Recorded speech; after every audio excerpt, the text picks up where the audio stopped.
अस्सलाम वालेकुम dear students. ये चैप्टर नंबर 12 का शॉर्ट क्वेश्चन नंबर 5 है। क्वेश्चन ये है कि वो पूछ रहा है कि इलेक्ट्रिक फील्ड लाइंस क्रॉस नहीं करती एक दूसरे को, लेकिन पूछ रहा है कि क्यों क्रॉस नहीं करती, व्हाई।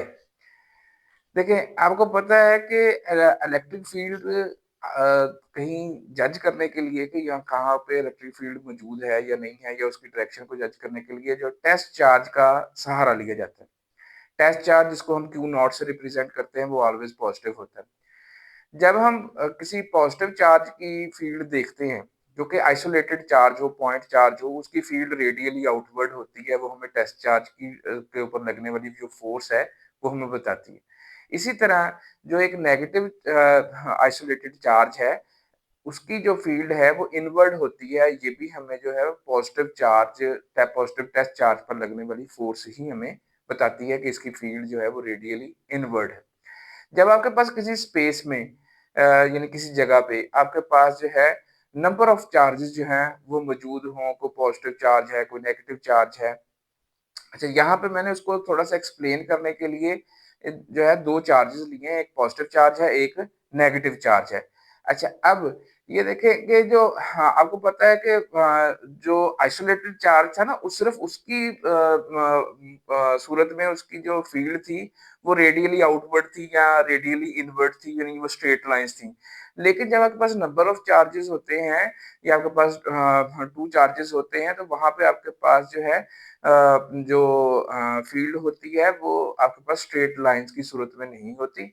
जैसे आपके पास ये एक पॉजिटिव चार्ज है और एक ये नेगेटिव चार्ज है, तो पॉजिटिव चार्ज से फील्ड जो है वो आउटवर्ड है और नेगेटिव से इनवर्ड है। तो ये लाइंस आपको नजर आ रही है कि स्ट्रेट नहीं है, सीधी नहीं है लाइन, सिर्फ ये वाला जो रीजन दरमियान में है, यहाँ पे आपको लाइंस जो है वो स्ट्रेट नजर आ रही है।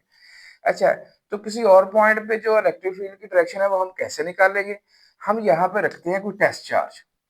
अब ये टेस्ट चार्ज जो है ये ऑलवेज पॉजिटिव होता है। ये पॉजिटिव चार्ज जो है ये इसको रिपेल करेगा। अच्छा, अब ये जो इसकी रिपल्शन की मैंने फोर्स F1 बनाई है, या आप देखें कि इसकी ये जो मैग्नीट्यूड है ये ज्यादा है। मैग्नीट्यूड ज्यादा इसलिए है क्योंकि ये जो टेस्ट चार्ज है ये इस पॉजिटिव चार्ज के करीब पड़ा हुआ है। तो इसका मतलब है कि ये इसको ज्यादा फोर्स से क्या करेगा, रिपेल करेगा।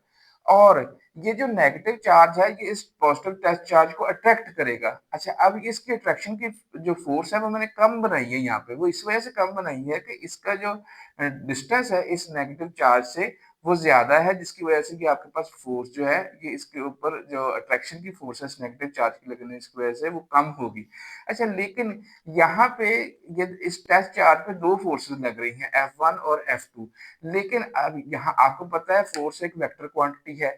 अब ये जो इस बॉडी के ऊपर दो फोर्सेस लग रही हैं, हमने देखना है कि इसके ऊपर नेट फोर्स किस तरफ लग रही है। फोर्स एक वेक्टर क्वांटिटी है, इसको ऐड करने के लिए हम जो है वेक्टर एडिशन का सहारा लेते हैं। हम F2 फोर्स को उठा के F1 फोर्स की हेड पे रख देते हैं, तो ये आपके पास जो रिजल्टेंट फोर्स आएगी।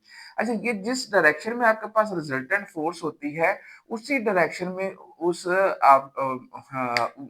उसी डायरेक्शन में उस पॉइंट पे जो है वो इलेक्ट्रिक फील्ड एक्ट करती है।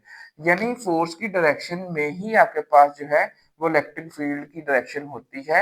आपके पास एक टेस्ट चार्ज की जब आपके पास कंडीशनली आपके पास एक टेस्ट चार्ज मौजूद हो। सो आप देख रहे हैं कि यहाँ पे जो जो फोर्स लग रही है वो अलोंग द टेंजेंट है।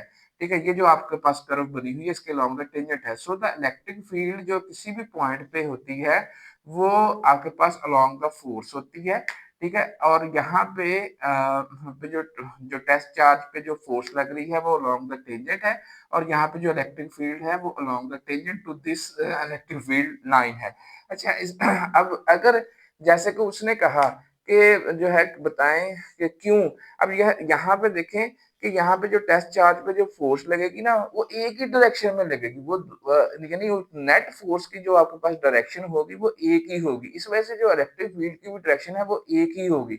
इलेक्ट्रिक फील्ड जो है, अगर अगर फॉर एग्जांपल हम सपोज कर लें कि जी जो इलेक्ट्रिक फील्ड लाइंस हैं वो एक दूसरे को क्रॉस कर रही हैं, इसका मतलब है कि इस पॉइंट पे इसका इसका मतलब हुआ कि जो इलेक्ट्रिक फील्ड है वो 2 डायरेक्शंस में जो है वो एक्ट कर रही है, हालाँकि ऐसा मुमकिन नहीं है। उसके ऊपर जब फ़ोर्स एक ही डायरेक्शन में लगेगी तो उसका मतलब है वहाँ पे जो इलेक्ट्रिक फील्ड की डायरेक्शन है, वो भी आपके पास फ़ोर्स की ही डायरेक्शन में होगी। Hopefully answered the question.